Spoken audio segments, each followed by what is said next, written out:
Chapter 34. Cale sat up. His arm burned and nausea twisted his gut.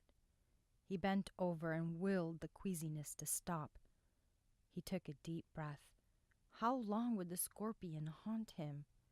He forced his mind beyond the immediate discomfort of his body. An odd presence lingered in the room, but he heard nothing. The empty silence unnerved him the most. Where was everyone?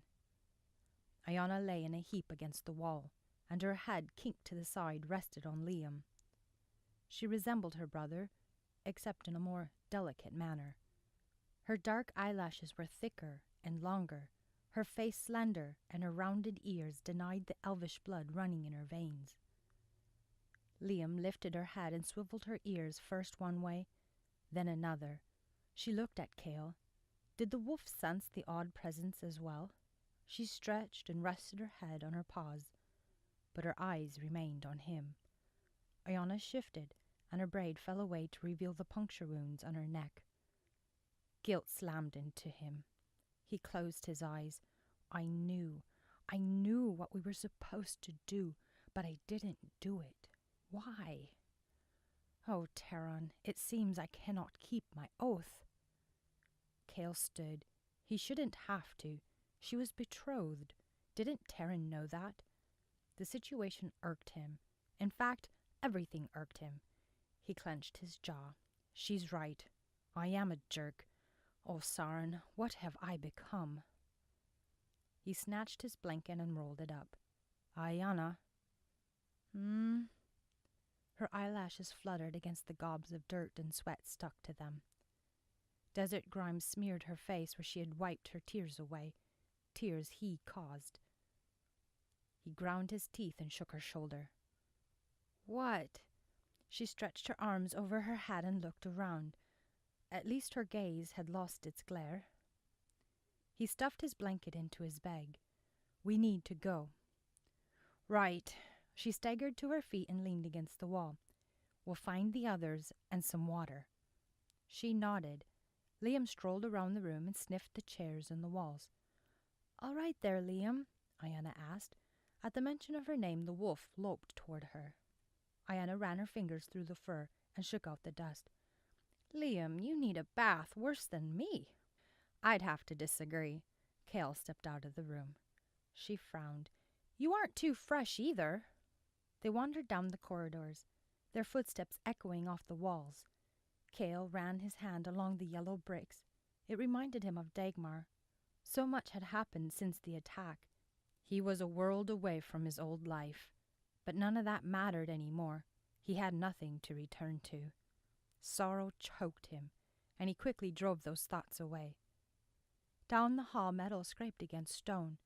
Cale unsheathed his sword and listened. He crept forward and allowed his thoughts to reach out into the darkness. His mind touched a malevolent force, ancient and filled with bloodlust. It pulled at his conscience. Another presence mingled with the first. It was stronger, but guarded. He withdrew and tightened his grip on his sword. Footsteps echoed ahead of them. Cale glanced back at Ayianna and inched forward. Who could guard their presence besides an elf? Perhaps the Haruzo? If they were in feline form, they could mind speak, but at least he would sense them. Where were they? He slid along the wall, reached the end of the hall, and peered around the corner. He jumped back as Desmond barreled into him. Ah, it's just Desmond and Vian. Cale shoved his sword into its sheath. Desmond frowned. How is it I always find you two together? He shoved past Cale and strode toward the hall to Ayianna. Perhaps if you'd be more responsible, I wouldn't have to keep doing your job. Desmond kept his back to him as he spoke with Ayianna. Cale shook his head and leaned against the wall. Why couldn't he sense Desmond? He reached out again, but this time his mind slammed into a barrier much stronger than a mere human could put forth. He recoiled and doubled his own mental defense. Desmond couldn't be that strong, could he? Have you seen Abram? Vian asked. Cale shook his head. Vian planted his hands on his hips.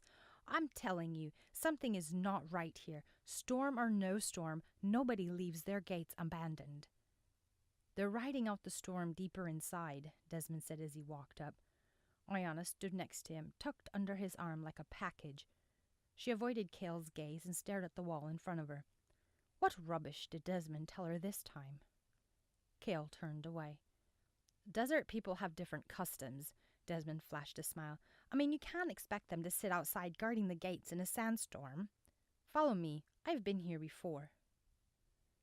He directed them back the way he and Vian just came and led them to an entrance. He pointed at the low ceiling. All buildings in Zajur are connected. That way the people never have to face the desert's harsh elements unnecessarily.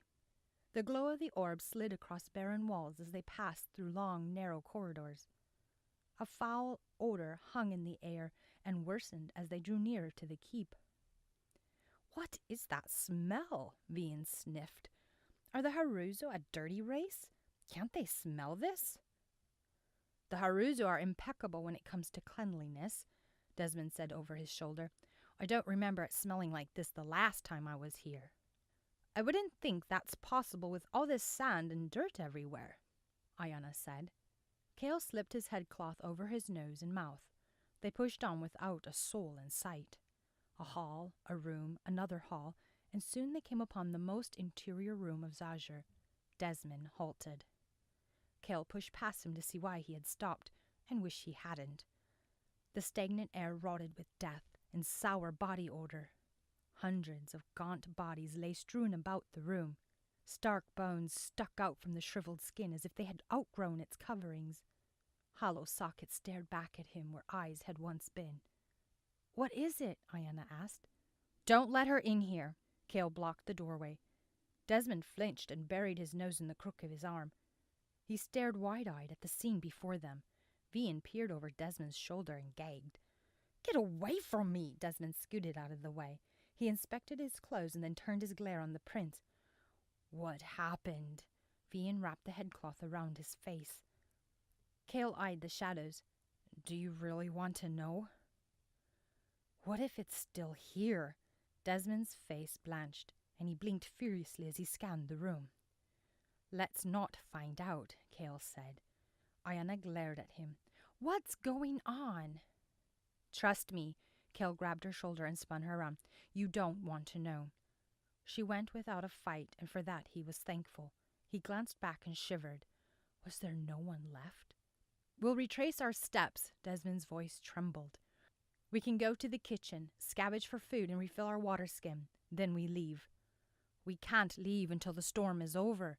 Cale glanced over his shoulder. What if it finds us? Vian asked. Cale shook his head. We'll worry about that later. Let's get out of here. Vian nodded. Desmond didn't wait any longer. He turned and fled down the corridor. Cale and the others rushed to keep up. Hours later they trudged into the kitchen. Ayianna searched for life, be it benign or otherwise, but it was empty. Bowls, rotting food, and cooking utensils lay scattered atop a long table in the center of the room. A massive black pot hung in the hearth. The fireplace filled one whole wall of the kitchen, while barrels lined the other. I thought you said you knew this place. Cale grabbed a wooden bucket from a shelf and stepped over to a barrel of water. Well, I've only been here a couple of times. Desmond plunged his head into the barrel and resurfaced, dripping wet. And it takes you hours to find the kitchen? Cale's jaw tightened. I hadn't exactly come to cook. Desmond shook his head and ran his hands through his hair. Cale's eyes narrowed. It wouldn't hurt you to be a little more considerate of others. Nobody wants to drink that water if you've had your filthy head in it. Cale dipped the bucket into a different barrel. He held it out, and Vian reached for it. Have you no manners, Prince? Vian lifted his chin. Of course I do. I'm royalty. Cale handed the bucket to Ayianna, but she hesitated. Oh, right. I had thought... Well, Vian grimaced. No, go ahead, Ayianna. Ladies first. Although she didn't feel like a lady with her dirty clothes and parched throat, their actions softened her frustration. She took it and drank. The cool liquid spilled down her neck and soaked her clothes, all the cares and weariness drowned in the water. She handed the bucket back to Cale. Cale gave it to Vian. At least you have more manners than Desmond. After filling their water skins and scavenging for food, Desmond and Vian discovered the cellar and passed out on its floor. Kale circled the kitchen, scanning the walls and ceilings. Ayianna sat down on the long table and laid her head on it. Liam curled at her feet. Exhausted, she wanted to sleep, but couldn't. Her skin burned and itched. Her body ached. Pots, pans, and odd bits of cookery lined one of the kitchen's tall walls and hung above her head. At the back of the kitchen was an adjoining room with a large basin loaded with dirty dishes. Between the scullery room and the stairs leading down to the cellar was a door. Perhaps it led outside. Her mind drifted back to the other room. What had the men seen? Fear blazed in their eyes and strained their voices. All she had experienced was the horrid stench, but the men's reactions lingered in her mind. "Why don't you rest?" Kale sat next to her. "What happened in that room?" He ran his hand along the worn tabletop. "Evil. Why didn't you let me see it? No one should have seen that." "Dagmar was bad." He shook his head. "Not this bad." A shiver crept down her spine. "What do you feel?" "Feel?"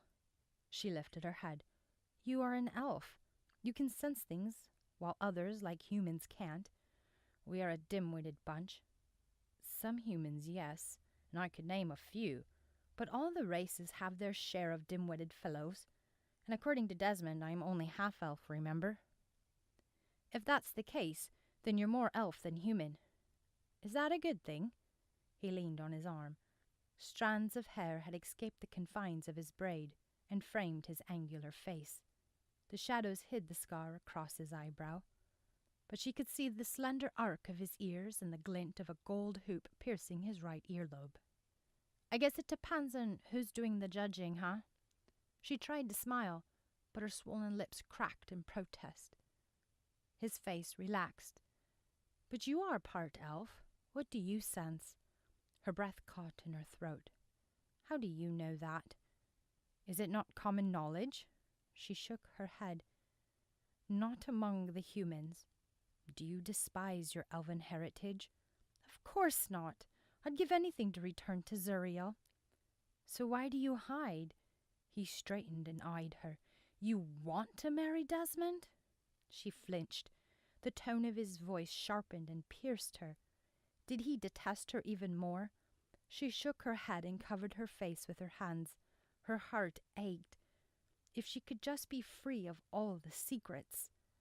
"My father," she pushed past the knot in her throat, "at my mother's insistence, he thought it best to betroth me to him." "So you choose to live a lie?" "Why do you care?" Ayianna glared at him. "I am nothing to you. After this is all over, I have nothing but the betrothal." "It isn't right." "Don't you think I know?" She stood and turned away. But where could she go? She was trapped. "Oh, Saren, I don't want this, but I don't have a choice, do I?" "Ayianna." She clenched her jaw. She had just given him more reason to hate her, and he didn't even know about her curse. Why did she care? She glanced along the shelves against the back wall. A couple of clay jars sat undisturbed. Perhaps she'd find some food. "Ayianna," he whispered. "I won't tell him."